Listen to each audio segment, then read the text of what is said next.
Се намалува бројот на пациенти во ковид центрите во Штип. Во моментов на двата ковид одела хоспитализирани се вкупно 58 пациенти, а слободни се 49 кревети.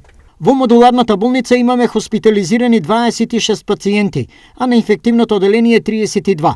Вкупно 38 пациенти се на кислородна поддршка, еден пациент од Штип на 82 годишна возраст почина. Информираат од болницата, се намалува и бројот на пациенти кои се третираат амбулантски, односно кои се ковид позитивни, но се лекуваат дома, а во болницата доаѓаат само за прегледи.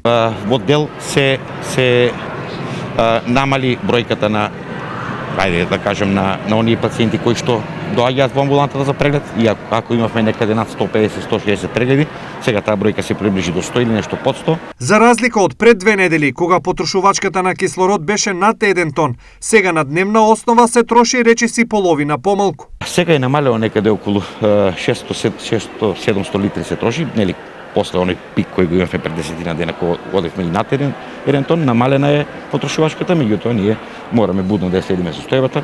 Може да бидат мирни граѓаните, во тој дел ќе немаме застои, тоа дај Боже да уште паѓа таа потрошувачка, значи да се намалува бројот на пациентите и полека да се извлечеме од овој тежок, да го кажам, пролетен браво кој што заблегавме во почетокот на март. Бројката на починати во регионот достигна 400, а во моментов активни се 1090 случаи на COVID-19.